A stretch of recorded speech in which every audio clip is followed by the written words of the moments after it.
Channel 2 News begins right now with breaking news.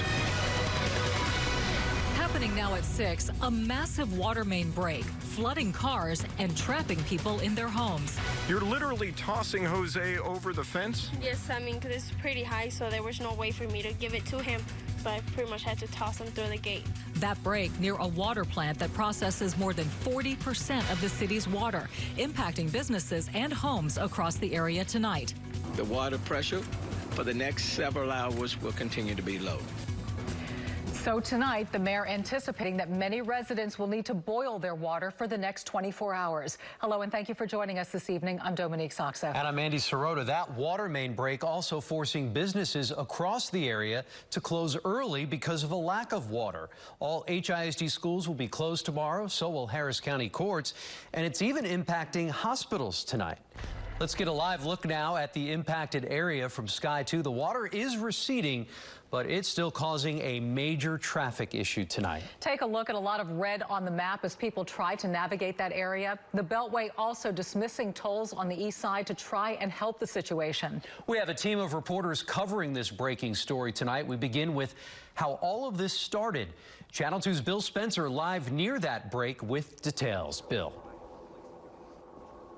Andy, this is just a massive flooding event with a torrent of water flooding into East Houston. Began about 12:30 this afternoon as repair crews were working on a major water pipeline, making a repair to a small leak. That pipeline suddenly ruptured, sending an ocean of water flooding onto 610, covering the roadway. At the height of this flooding event, the 610 East looked more like a raging river than a freeway, with motorists actually stranded in their cars and many of these people watching the water rise up past their windows.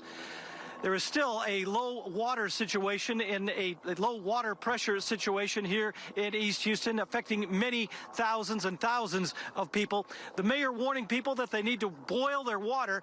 All of the people in Houston need to boil their water for the next 24 hours. Mayor Sylvester Turner pulling no punches, calling this a major water line break that he says city crews are working feverishly to repair. I can tell you that the line has been isolated on both ends. So the line has been isolated on both ends, but until it fully drains, because it pulls water from all over, and so until it fully drains, it will continue to spew out water, although at a diminishing rate. We're going to be doing everything we can and working even with TxDOT in order to pump up that water. There were some vehicles trapped on the loop, about 12 to 15 vehicles, and our firefighters were able to pluck out about 3 people from that area. So again, we have units out there. We have high water vehicles. We have boats ready to deploy. As you can see live right now, the water has diminished greatly on the 610. In fact, the pavement is simply wet right now. Crews now working to clean up this freeway. They have no estimate of time as to when they're going to reopen the 610. They have to do a lot of work here, clean up all this sludge. There's one of the cleaning machines right now, brushing up the sludge, collecting the sludge and the mud and all the debris down there in the freeway. They're also going to have to test for the safety of this roadway before they open it back up. Reporting live, Bill Spencer, KPRC, Channel 2 News. Big cleanup ahead for sure, Bill. Thanks so much. Tonight, we know that water main is 8 feet wide. That's pretty large. Here's a look at the scale we're talking about.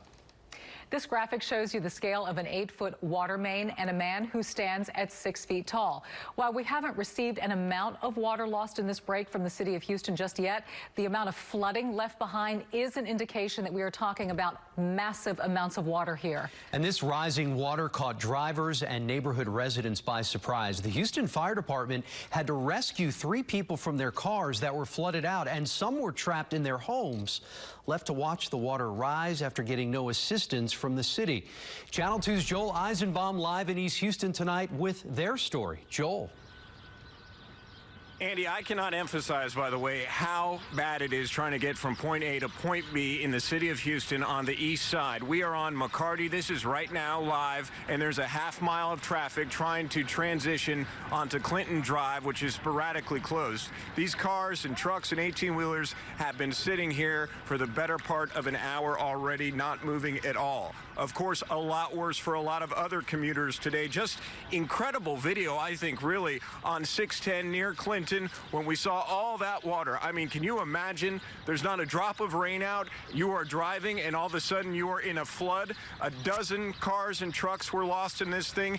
HFD had to do 3 high water rescues with one of those big high water rescue vehicles. Everybody okay there, but that's not it. We're not just talking about cars and trucks. This threatened homes. There were people along Clinton Drive in that area on the east side who were trapped in their houses. I spoke to a woman just a few hours ago who was so worried looking out of her front door because she was with her 1-year-old child alone trying to figure out how she was going to negotiate her way out of her house. She really thought the water was going to come into her home. So what she did was call 911 for help, but trouble with 911. They transferred me to another line. I believe it was a 311, and they told me that the lines were down. I was in line for like 5 minutes. Nobody answered, so I had to hang up. And my sister actually called, and they told her that it was not an emergency. So my sister was like, "What do you mean it's not an emergency? She's trapped inside her house." Yeah, so eventually, how this woman got help for her and her child, and she had to literally toss her child over her fence in her backyard. It was her brother-in-law who managed to whittle his way through the neighborhoods and pick them both up. They're both all right tonight, and there was no water in their homes. I talked to her just a little bit ago. But this nightmare is not over for a lot of people. A lot of people trying to get to work, trying to get home. So many closed streets, including McCarty right here at Clinton as they try to shuffle. And we've got a lot of trains, planes, trains, automobiles, everything out here, not much of it moving at all. We're live on the east side tonight. I'm Joel Eisenbaum, KPRC, Channel 2 News. Boy, frightening and frustrating for some, Joel. Thank you. So what happens if your home or car was damaged by the water from today's water main break? We found the answers for you. If your home or your property is damaged by this incident, the damage is covered by your personal flood insurance, not your homeowner's insurance. If your car is damaged, your car insurance should cover the damage here. That water main break has left people without water or very low water pressure all over town. In fact, Mayor Turner saying he anticipates a boil water notice for the next 24 hours. Channel 2's Marianne Martinez is in Montrose tonight, where businesses are closing up early. Marianne. Well, Andy, this Kroger here on Montrose near Westheimer is almost officially out of water. All of the bottled still water is gone. Just a little bit of sparkling bottled water is left. And that's because people in this neighborhood have been without water or, as you said, with very low water pressure for hours. And so the shelves are picked over. A water main break miles away from Upper Kirby brought this Whole Foods to a standstill. Disappointed customers walked away after reading signs saying the store would be closed for the rest of the day. In Montrose, the water went out completely or ran with very little pressure for hours. The University of St. Thomas canceled classes for the rest of the day, meaning an early release for students. On Tuesdays and Thursdays, it's like 8 o'clock because I have a 7 o'clock class. After the city issued a boil water notice, many residents decided to stock up on water. By the time Luana Jones got to Kroger on Montrose Boulevard, the shelves looked like this. Apparently there'd already been a run on the water because our water pressure's been real low for a few hours. And they were trying their best to restock it, but by the time I went and bought a couple of groceries and came back to get more water, it was gone. The water outage meant the inability to flush toilets or wash hands. The city ordered restaurants without water to close down. Montrose Cheese and Wine Shop stopped serving food immediately, but was able to keep selling bottles of wine for thirsty customers. June, and as you were telling me, your wine shop is still open, so if people don't have water, they can drink wine. Yes.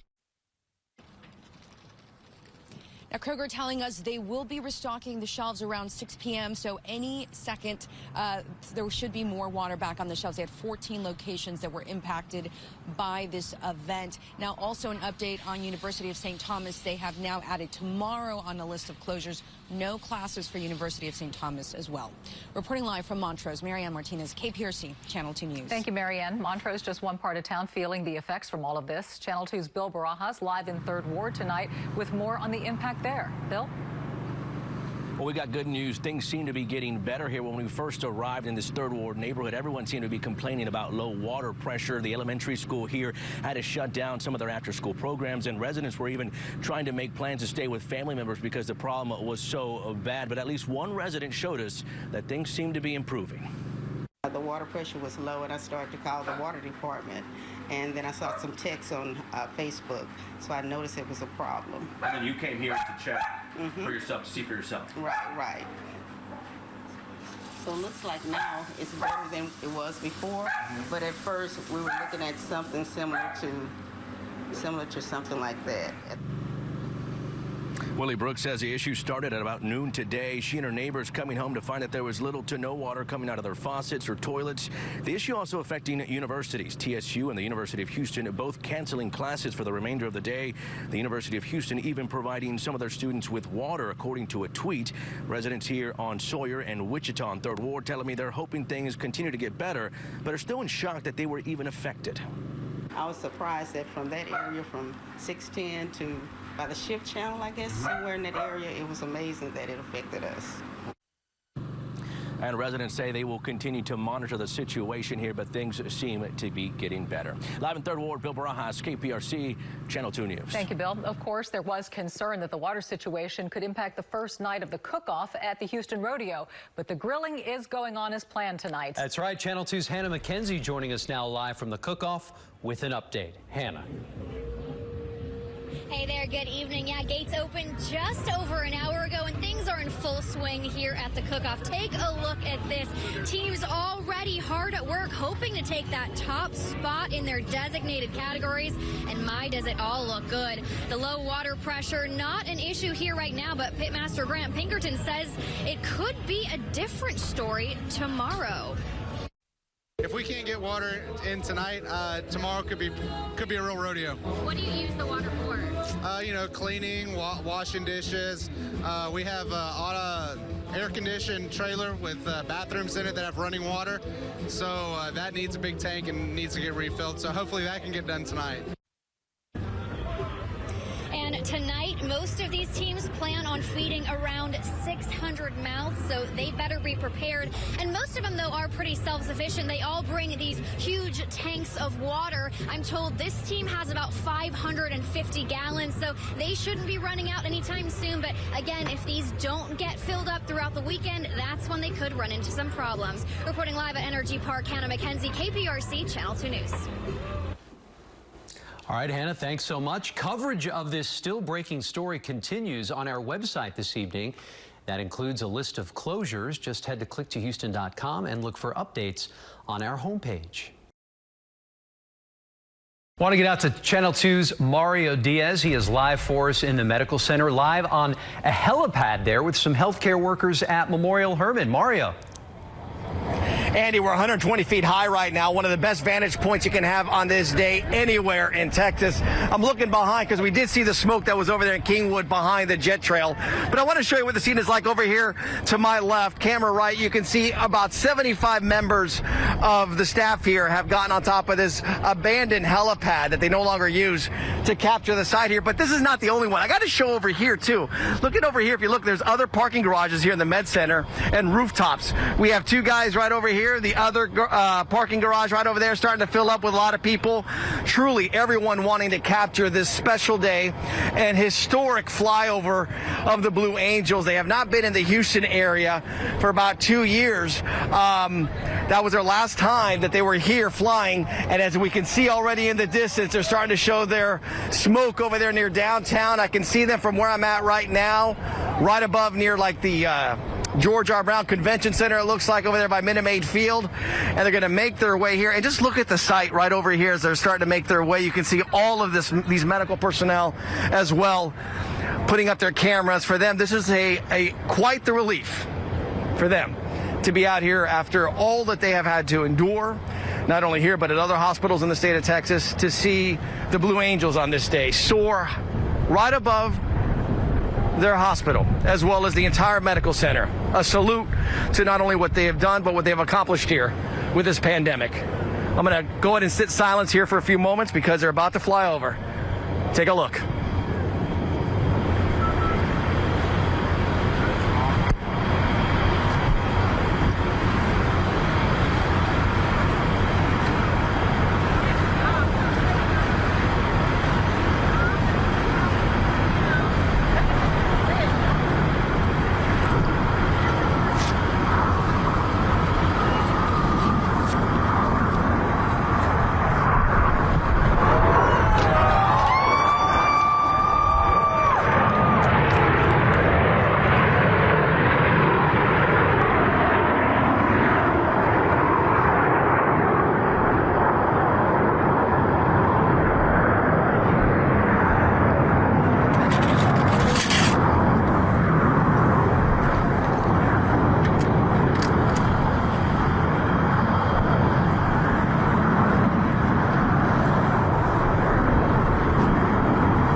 An absolutely breathtaking sight here at Memorial Hermann on the helipad. I got to ask you guys, what did that mean for you? That was very special to see. Felt very supported.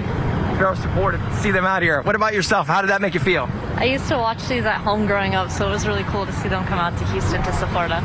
All right, well, they're on their way to Sugar Land. We know they'll be there in just a matter of minutes, but that's the very latest here on what was a historic flyover here at the Med Center. Mario Diaz, KPRC Channel 2 News. Yeah, magnificent, Mario, as we watch those jets zoom past the downtown skyline, right? Yeah, and it's so wonderful to see these first responders be able to experience that moment, that thank you from the Navy, the Blue Angels flying over. We do want to check in with meteorologist Justin Stapleton, who is on the rooftop of KPRC, our station right now. And what's it looking like from your vantage point, Justin?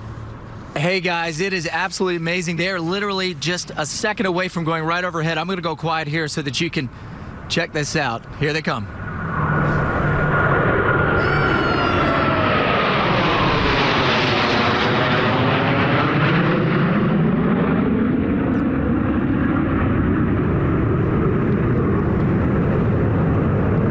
Wow.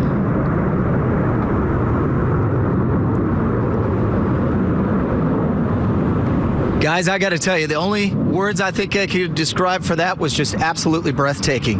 Just to see the precision and the speed of how fast they were moving through. And the crazy thing was, is as Mario was finishing up his interview there downtown over towards the Med Center, we could see them making that circle, making the turn, and then they literally just screamed across the sky right over top of us here at Channel 2, heading their way down towards Sugar Land. That was amazing. Truly an historic time. All eyes to the sky as NASA and SpaceX launch a new era of U.S. space travel.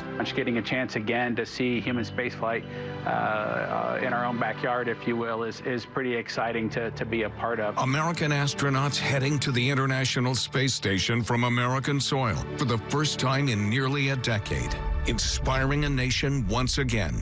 We have been praying. We have been crossing our fingers. KPRC Channel 2's live coverage of Launch America begins now. Good afternoon. You are looking live at Kennedy Space Center out in Florida. SpaceX's Crew Dragon capsule sitting atop a Falcon 9 rocket. It's just about ready to lift off, ushering in America's return to space from American soil. Right now, it's on the historic launch pad 39A, the very same launch pad used by the Apollo missions and later shuttle missions as well. We're just about a half an hour away from this afternoon's historic launch. The countdown well underway this afternoon. Good evening, and thank you so much for joining us for our coverage of today's big launch. I'm Jonathan Martinez. And I'm Sion Rhodes. Of course, SpaceX and NASA attempted this launch on Wednesday, but weather kept scrubbing the launch just minutes before, and today they are trying again.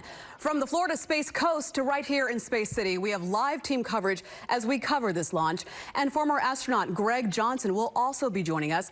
He first piloted the space shuttle 12 years ago and is a veteran of 2 space missions. His insight into today's launch and the importance of the mission is just a few minutes away. Very exciting times right now, but before we do that, we do want to head to where all the action is. Of course, we are talking about the Space Coast out in Florida. And our space reporter, Roseanne Aragon, live from Cocoa Beach, Florida. Roseanne, we're about 20 minutes away now. What's the atmosphere like there? I can tell you the anticipation for this launch is high. What does weather do to us? You know, earlier today it wasn't looking that great, a 50% chance, but now we've heard it's a 70% chance of good weather with all things in the green according to weather right now, which is really exciting. So we are here on Cocoa Beach, a historic place where you can see behind me people have gathered to watch this try at a launch, and they are hopeful that it will go. But again, Bob and Doug had a busy day today. Take a look. Commanders Bob Behnken and Doug Hurley have had a busy day waking up at 7 a.m. Houston time, then making it to their suit up and suit checks, which are done to find any potential leaks to protect them in any event of depressurization in the cabin. Those SpaceX suits, looking sleek, will protect them.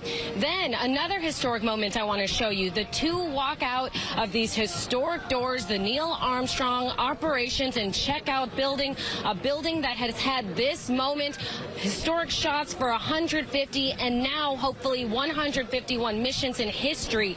There, Bob and Doug got to say their final goodbyes before the launch to their children and families. If, again, the launch happens today, we know Bob said to his son, "Make mom's life easy." How about that? Before heading into the Tesla Model X to the launch pad. 9 miles of driving in style to launch pad 39A, a historic launch pad that also launched man to the moon. And then this. Third video here, we want to show you the Crew Dragon.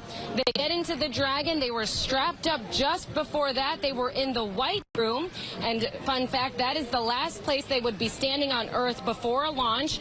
And on Wednesday, they started a new tradition of signing what's called the White Wall. It's in the White Room. Ultimately, that's a new tradition that they want to start for this specific launch. And as for the technicals, leak checks, communications checks, that's how they're able to communicate with the crew, as well as the people in SpaceX look great. All preparations now a second time in hopes to launch these American heroes safely. Administrator Jim Bridenstine spoke and gave us an idea of what we can expect if we launch. Given the fact that we are in late May in Florida, we have to take every shot we can get. So it's not likely that in a couple of days it's going to be any better than it is today. So we are a go for launch right now, and we are hoping that the weather will hold up. We almost made it on Wednesday, and the trend is better today than it was on Wednesday. So we'll see. And again, the latest update from NASA is that as far as weather goes, all things are in the green. They were looking at some clouds. They were looking at electrical charge in the air, which is the reason why it did not launch on Wednesday. They will continue to monitor the weather every minute until they need to make that final decision, and that should come very soon. So that's what we have here in Cocoa Beach, reporting live. Roseanne Aragon, KPRC Channel 2 News, and we'll hear from us in just a little bit. All right, Roseanne, thanks a lot for that. You can feel the excitement building right now. We know it was scrubbed last go around with just minutes to go, but this time all of our fingers are crossed as everybody's. We're hoping it happens, but I lived in Florida along the Space Coast, covered a couple of these things. You know it can change just on a dime. Yeah, Can't rely on the weather. Hopefully it holds out this time. Yeah. We do want to tell you a little bit more about those astronauts now sealed in that capsule. They are Bob Behnken and Doug Hurley. Colonel Behnken is from St. Ann, Missouri. He is 49 years old and was selected by NASA in 2000. He flew on 2 space shuttle missions before he began training on the Demo 2. As well, Doug Hurley was born in Endicott, New York, but considers Appalachian, New York his hometown. He is 53 years old and was also selected by NASA back in 2000. He, too, piloted 2 space shuttle missions before his training got started for Demo 2. And as we mentioned, all eyes are on the weather for this very important and historic launch. Boy, are they ever. Channel 2 meteorologist Justin Stapleton joins us now with a look at all the conditions there right now. Justin? Well, Sian, you said it best. Florida weather is almost schizophrenic as it is here sometimes, is what we get in Houston. But the good news is that her live shot, Rose's live shot you just saw a second ago, better than what we saw on Wednesday when she was there. So let's talk big picture. We'll zoom in real quick right after that. We've been watching this cluster that's been kind of developing there, anywhere from just to the east of Orlando down towards Melbourne, and that's kind of the cluster that the NASA weather folks are watching as well. Zoom in tight right at Cape Canaveral, and we saw this shower starting to develop moving south of Cocoa Beach.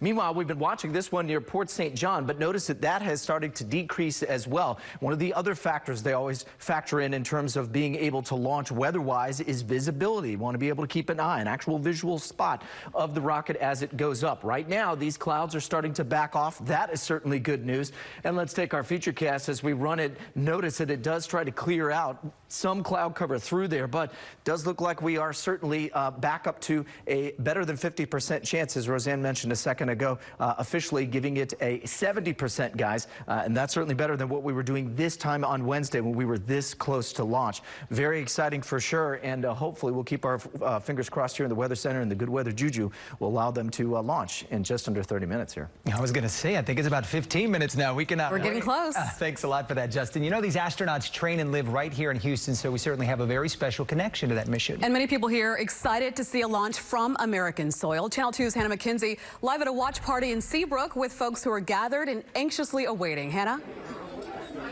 Yeah, anxiously awaiting, to say the least. We just saw a bottle of champagne being popped, so definitely everyone here very excited for this launch. We're joined here by Pete. He lives in this neighborhood. You can get up, Pete.